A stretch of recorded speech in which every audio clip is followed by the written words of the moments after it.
What is up, guys? It's your boy Rick Kakis, and today, holy crap, out of absolutely nowhere, in fact, just after I finished recording a video on an important hotfix that went live today, Bungie dropped an absolutely massive build crafting update going over the changes we can expect to see with the Lightfall expansion. And this thing is huge. We're going to be going over it all in this video, and so let's get started. But just before we do, thanks to my new partnership with Evolve PCs, I'm giving away a $3,600 gaming PC on my Twitter. So check the link in the description if you guys want to enter. All right, now let's get on to this massive update. And the first thing they show off is loadouts. So they say you can quickly swap entire sets of gear without numerous trips to the vault or having to open a second screen. You can decrease the time in between play sessions caused by needing to rebuild a loadout, and you can create ways to label loadouts for quick identification. And they actually release a screenshot of exactly what that is going to look like in Lightfall, as you can see right here. They say here you can see a Warlock with 3 loadouts created of the 6 slots they have unlocked. You'll be able to unlock all 10 slots by progressing through the new Guardian rank system. Each loadout label has an assortment of colors and icons to choose from, including Crucible, Raids, Trials, Gambit, damage types, and more. So already, I'm hyped. Like, this is a hugely requested feature making it into the game, but we continue with the changes to mods and mod customization. So, here are the problems they wanted to solve. They want to cut down on time managing mods. They want to remove limitations that created confusing experiences, breaking down barriers to make build crafting fun. They wanted to be giving players more understandable ways to earn mods, remove the need to wait for A1 to sell a specific mod you need, and retune mods to give players more forms of expression while also tamping down on areas of power creep. So here is a screenshot of kind of what the new mod system is going to look like. They say our new mod customization screen is going to make creating your builds much easier, as you'll be able to see all of your currently equipped mods and how they are affecting your stats on the screen. From here you can quickly select different pieces of gear to start tinkering. And here's another screenshot of that right here. Now, moving on from there, they've also messed with the mod customization for weapons, saying there's also a tab at the top of the screen so you can switch over to see what perks and stats your current weapons have without having to switch back to your character screen. We can see an example of that right here. So they continue. They say, let's talk about earning mods. Historically, mods were unlocked in a variety of ways, but for the most part, you were waiting on A1. We wanted to remove this waiting game and make all mods have a clear unlock path. So all mods will be unlocked by achieving Guardian rank 6. Most players who have spent some time in the game will start out at rank 6 and instantly have all mods ready to go out the gate. New players will unlock mods as they climb through the ranks. Look out for more info on Guardian rank soon. Wow, pretty crazy. And another crazy change, and you probably noticed by these screenshots, like I noticed right away, one of these previously stasis mods now had no stasis symbol. Well, mod energy types are being removed, eliminating the need for 4 different versions of a given armor piece for build crafting purposes. We're also converting the combat style socket into an additional mod socket for that armor slot, helmet, gauntlets, etc. We're also reducing the energy costs for many of those mods, helping give you more opportunities to mix and match. Additionally, armor mods that previously provided benefits to weapons based on their archetype, so hand cannon loader, will now instead provide benefits to weapons based on their damage type. This levels the playing field for all weapon archetypes and should make it easier to put together a powerful suite of mods to benefit multiple weapons in your loadout sharing a damage type. Additionally, artifact mods are also being translated into unlockable perks. They will no longer need to be socketed, but rather unlock for the duration of the season once earned and are passively applied to your loadout. That's pretty crazy. So they say, what does that mean exactly? Well, let's say the anti-barrier weapon of the season is pulse rifles, so now you won't need to equip anti-barrier pulse rifles, taking up space and energy. All of your pulse rifles unless they have an intrinsic champion mod, will automatically have anti-barrier applied. Now they say, as you can imagine, having every artifact mod active at the same time would be a little OP, and so because of that you won't be able to unlock all of them at the same time. You'll have to choose which 12 perks you want active at a given time. However, we do want to make it as easy as possible to change that up without having a massive artifact cost.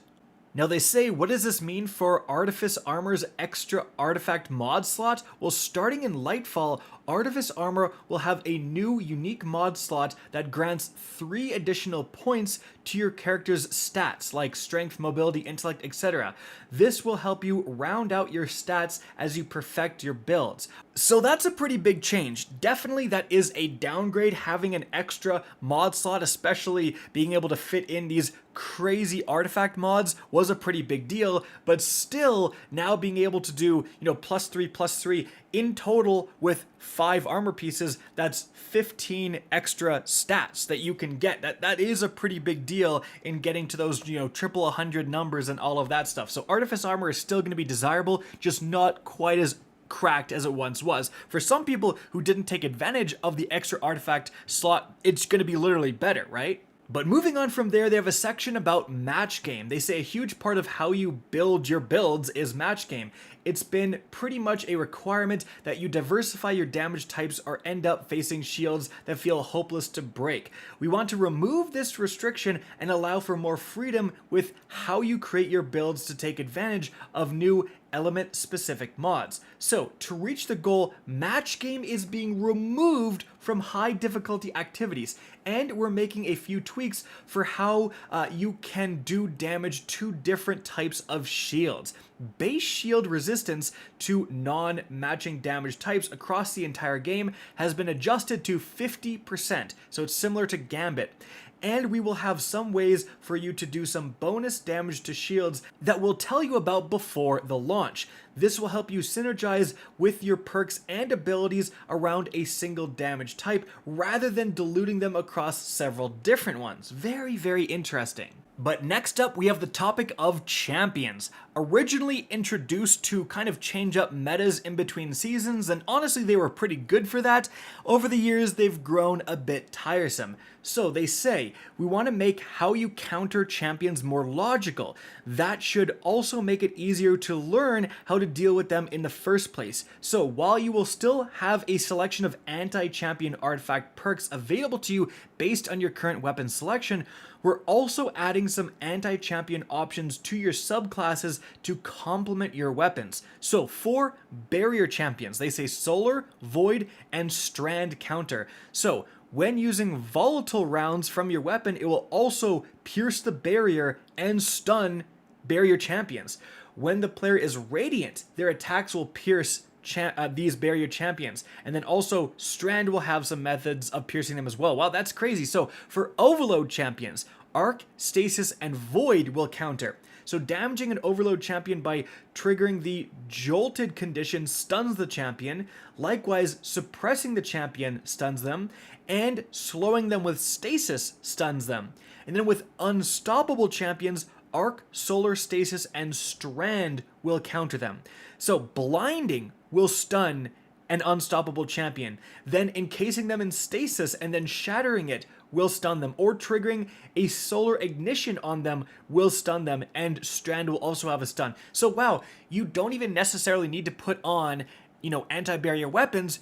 If you're running a solar or void build, for example, you can just naturally counter them with abilities. Huge change there. But next up, we have armor charge mods. So they say, with the combat mod socket going away, many mods that once belonged to the Charged with Light and Elemental Well subfamily of mods now fall under a revamped system known as armor charge, and moved to armor slot specific sockets. The armor charge mechanic functions as follows. So socketing an armor mod that causes the armor charge system gives you access to the system. The functionality of taking charge, so picking up an orb of power to gain 1 stack of the charge, is now granted to you whenever you have any armor charge mod equipped. So Many mods that previously created elemental wells or gave you stacks of charged light have been converted to create an orb of power instead.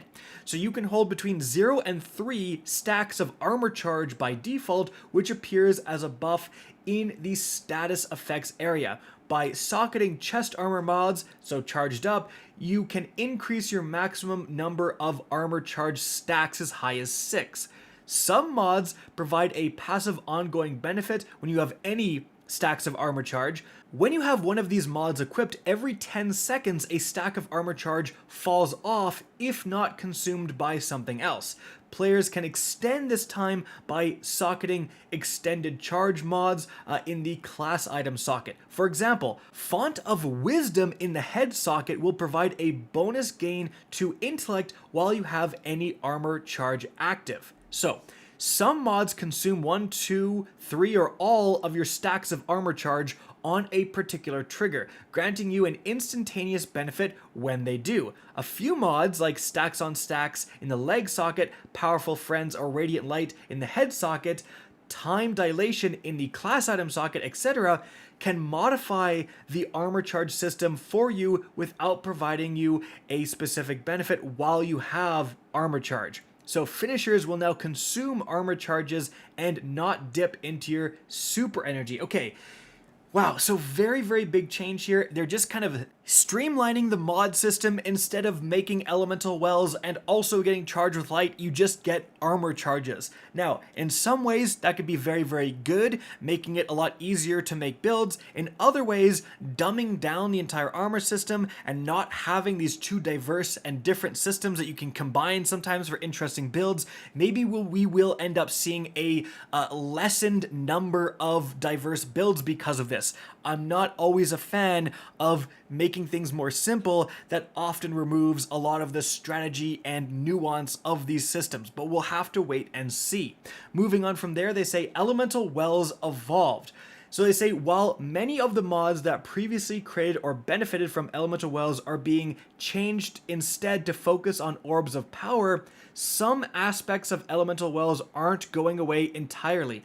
Instead of creating elemental wells, each subclass will now create damage type specific spawned objects. So, Ionic Traces for Arc, Fire Sprite for Solar, Void Breaches for Void, Stasis Shards will continue being used by Stasis, and Strand will also have an object that they'll share more details on in the future. So, the ability to spawn these objects will not come from armor mods, but from your subclass instead. For example, while the Ember of Tampering Fragment is active for Solar Hunters, it will now create a Fire Sprite when you defeat an enemy with a solar weapon. Picking up any of these different elemental objects will grant ability energy or have other effects depending on your subclass build. For example, if you're running a solar subclass and you have the new Ember of Mercy fragment equipped, picking up a Fire Sprite will grant the restoration effect. The number of these types of interactions will be limited at launch, but we intend to add to the system moving forward. So,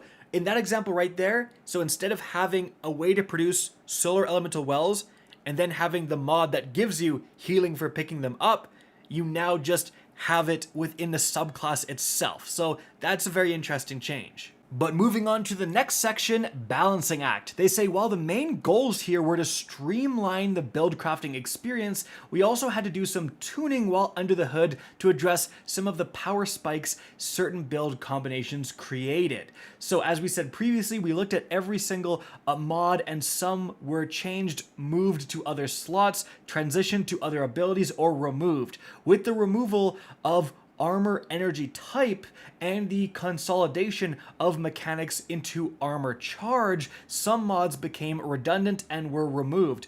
Some ability energy gains, stat bonuses, and weapon damage bonuses from mods have been reduced, though we've added some new mods to expand your build possibilities. Not all previous builds are going to be able to be recreated one-to-one, but the build system has been changed enough to open up a lot of new possibilities with new mods and ability combinations. An example of mods that aren't coming along with the ride are Warmind Cells. So RIP Warmind Cells, these are a relic of a different time, and had already been nerfed in the past. They had a good run, but these mods will be depreciated and no longer available starting in Season 20 to make way for new options to consider when crafting your preferred combat style. Unfortunate, but maybe we'll get new changes in the future to introduce something similar to Warmind Cells. They say looking ahead, this is the final section here, guys. We've covered a lot, and know there are going to be a lot of questions with so many changes on the horizon. While we'll have more to say on this along with a plethora of other exciting changes coming alongside Lightfall's release next month, with a system like this, the best way to fully understand this is to get your hands on it and start tinkering. As with everything involved with supporting Destiny 2, this evolution is not an endpoint. We have plans to continue tuning and improving this system, and we'll be adding new build crafting elements to fill power gaps we didn't have a chance to get to with this release. We're excited to see what you build with this new toolbox and look forward to seeing all of the new builds shared out. Wow, again, just massive changes, complete overhaul to the build system. Like I expressed earlier when talking about the armor charge mods, a lack of diversity in favor of simplicity, you know, sometimes that can be good, sometimes that can be bad. Certainly for new players, this is going to be fantastic. The current armor system, the current mod system is definitely confusing to understand, right? So in that sense, it's a huge step in the right direction. I just hope we can see a lot of the same build variety that we have right now within this new build system. With that being said, there is a lot of build variety, but only a few builds are really worth using and meta. So it's not like we have like 20 different builds to choose from. People really default to just a couple of builds for each of the different classes. So maybe a system like this will, even though it's reducing the variety of the mods across the board, it will perhaps result in more viable builds in general, and therefore it will create some extra diversity. But regardless, very exciting and interesting changes. What do you guys think? Let me know in the comment section. Guys, that is it for the video. Hope you enjoyed and found this informative. If you did, please remember to help me out by simply rating and especially sharing this video. If you guys want to see more Destiny 2 content similar to this, don't be afraid to slap that subscribe button. If you want to get in touch with me and keep up to date with the latest channel activity, the best way is to follow me on Twitter at RickCacus. That is linked in the description down below. Again, I hope you enjoyed the video, and as always, have a good day.